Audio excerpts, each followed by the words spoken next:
Hey guys, sorry for the interruption. I was just practicing for some trench raiding coming up here.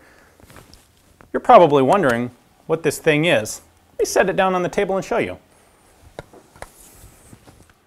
All right, so you guys are probably wondering what this monstrosity of a thing attached to this cool World War I 1911 is. Well, this is a really heavy widget. This thing is like literally 10 pounds by itself, designed by a guy named Nolan Nomar.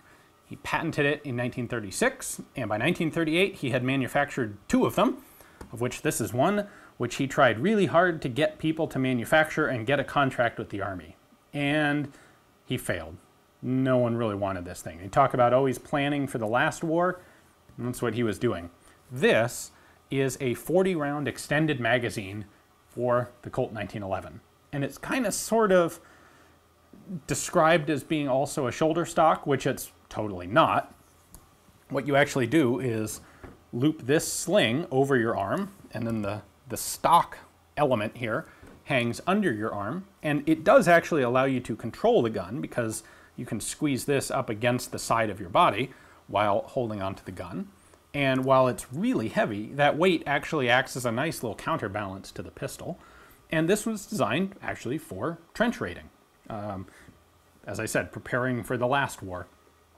The idea was you've got this big, huge 40 rounds of capacity for your 45 caliber pistol, and run through a trench with that much more effectively than with a knife or a bolt-action 30-06 or a normal pistol. Okay, so what this basically is a big clockwork spring coil assembly, and then a long trail of cartridges running up into the magazine well of that 1911.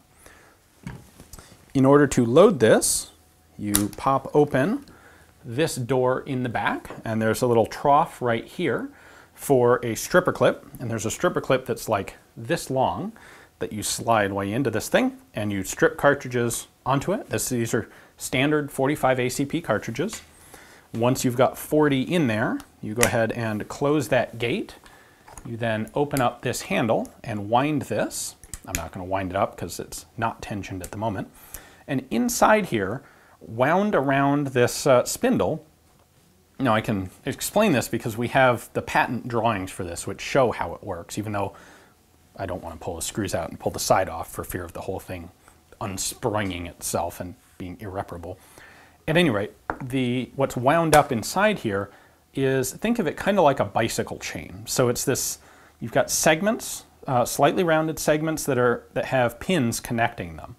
And this all winds up in a circle, and then when it's under spring tension, you can actually put it in compression and push on it up this channel, and it won't collapse. So typically, if you have a wound up spring, you think of it as pulling something, and you can pull a rope, for example, and as long as you're pulling on it, it can carry a load. But if you try and push on a rope, it just folds and collapses. So what Nolan had to come up with was a way to have a solid chain that could be wound in a circle, but that could also be stretched out straight, pushed on, and actually push a stack of cartridges up into the pistol. So basically what you have is a very long follower and your spring here and a windable connecting rod up to a follower. Now if we take a look at the business end of this, I mean, you can see how huge this thing is. It's really, really big.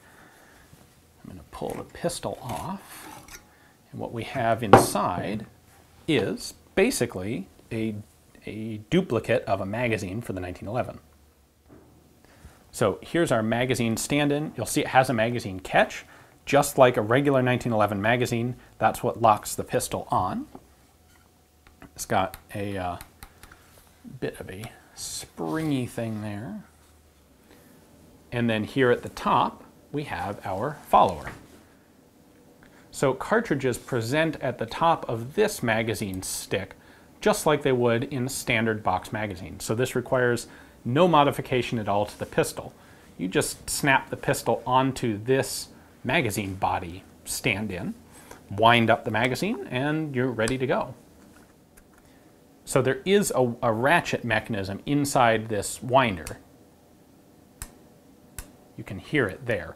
What that allows you to do is take the follower up here, and the first thing you do is wind up the spring, and that pulls the follower all the way back down here, up behind where you're loading the cartridges. So you wind this whole thing up to here, then you can fill this up with cartridges, and then once it's all wound up, you hit a button, and I'm honestly not sure where it is. It might be this central pivot, or it might be that. I'm really not sure. There's a release button that releases the ratchet here and allows the follower to come down and start tensioning the stack of cartridges to push them up. Really, it's a clever design. It's just, unfortunately, totally impractical.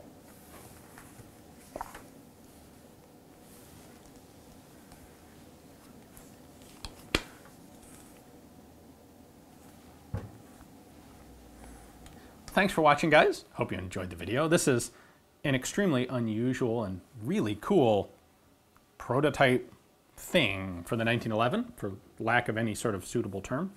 As I mentioned, only 2 of these were made. I don't know that the other one is still existing. This may be a one-of-a-kind thing anymore. Never got adopted by anybody. I don't think the military ever even was willing to test it, because it really is. By 1938, this is totally impractical. You are far better off having, say, a submachine gun, which is an easy concept at that point. Props to Mr. Nolan for having the idea and having the gumption to actually get a couple of them made as prototypes. The previous owner of this, one of the previous owners, mentioned that he, quote, shot the shit out of it. Apparently it works just fine. It's just heavy and bulky and not really suitable for military use. But hey, it does work. So, pretty cool thing. Unfortunately, I don't have the opportunity to shoot it myself here on video for you, but hope you enjoyed the video. If you like this sort of content, please consider checking out my Patreon page. A $1 a month donation really goes a long way in helping me to continue to travel around and find really cool pre-World War II submachine gun stand-ins like this to bring to you. Thanks for watching.